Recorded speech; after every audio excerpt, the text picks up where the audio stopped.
What is Seeds of Peace here to do, and what has happened to you since you've been here because of that? We're here to provide food, and part of our collective is providing medical support for people expressing their First Amendment rights around the International Coal Conference and climate change, and also people protesting the G20 and trying to send a message to the leaders of those 20 countries to change course and promote social justice and cut down on CO2 gases and the other things that cause climate change, and really to help fund other countries to do that and help with the economic mess really they caused, and really just change course entirely and start talking about sustainability instead of economic growth. And you've been here for a couple of days now? Yeah, our bus actually arrived from Montana on Sunday, September 13th, and essentially since Tuesday we have had 1 degree or another of police harassment. Tell me a little bit more about that. Well, the first instance was that they on Tuesday came and harassed 2 members who were on the bus and said we were parked wrong. They didn't really do anything about it. We had the permission of the person across the street to park there. It was perfectly fine with him. And then on Friday, I arrived up here from West Virginia, and on that day, probably about 8 officers came to the bus. People were out running errands, and there was no one there when they arrived. Those officers illegally entered the bus. 2 of the officers were on the bus when 2 of our members arrived. They said that they did not consent to a search. Then most of the rest of the group arrived. I was across town, and because I'm the legal owner of the bus for the collective at this current moment in time, called me to come over because the police were insisting that they were going to impound the bus because the legal owner was not there to verify that they owned it.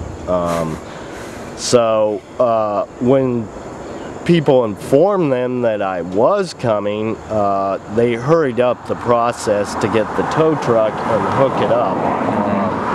The other thing that they did to our collective members is demanded and threatened arrest if they did not give them photographic ID and their names and social security numbers.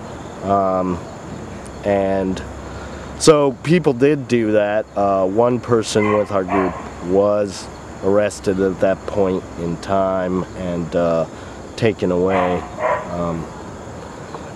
And I arrived like 5 minutes later and the bus was gone. We called the impound, and they said you gotta wait half an hour. We kept on calling them. We went down there and they said no, it hasn't come in here. And we're like, they gave us a little slip of paper with another impound yard, which we then had to call, and they actually had the bus.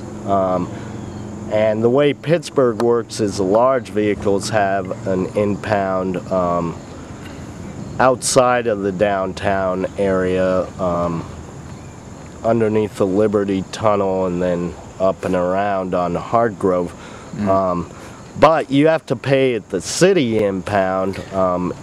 They were charging $220 basically for stealing our bus.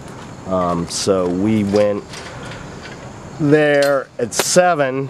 We finally got the money together and got the 200 and spoke it for minutes.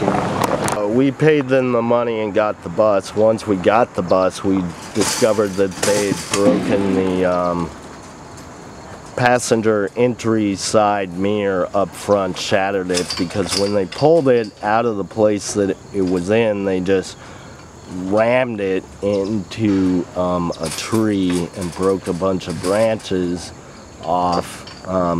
So we did get the bus back and brought it back here.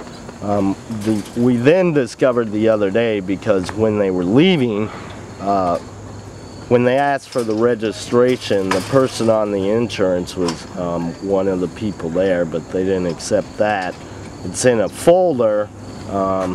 They just tossed it in the window, but when we looked at that folder again, the registration was tucked into the folder, and there was a parking ticket that they had given no one, that they had not signed, for parking the wrong way on a street, which according to our lawyers is not even a statute in Pittsburgh. You're right. I've seen cars parked completely Yeah. all over the place, the wrong direction. So that was Friday. Saturday we had a Friday before we got the bus, we came here and cleaned up the site that's hosting us. Then got the bus here at maybe 10, 11 o'clock. And all of Saturday the police drove by numerous times. And then on Sunday night, after the same sort of thing of driving by, at approximately 11 p.m., and I don't know the exact number, I think it was 18 police cars with M16 fully automatic rifles, detectives, we believe some federal people came here.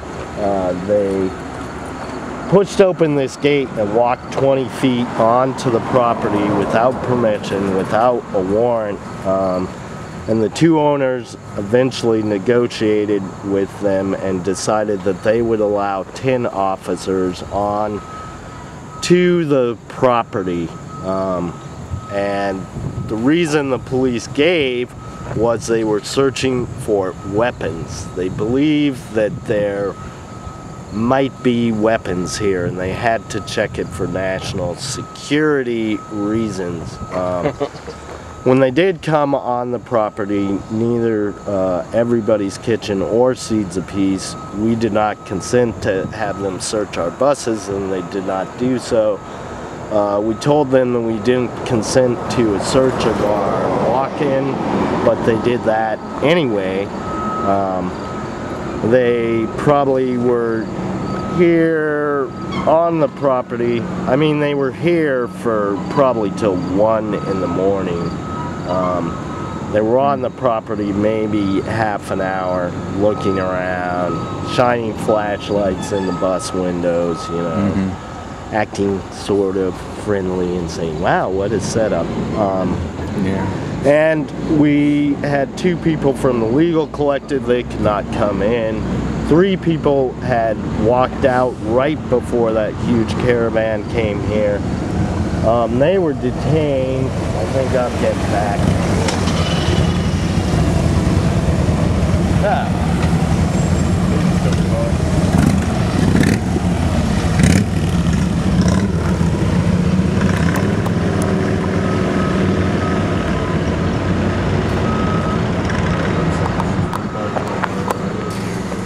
Case in point.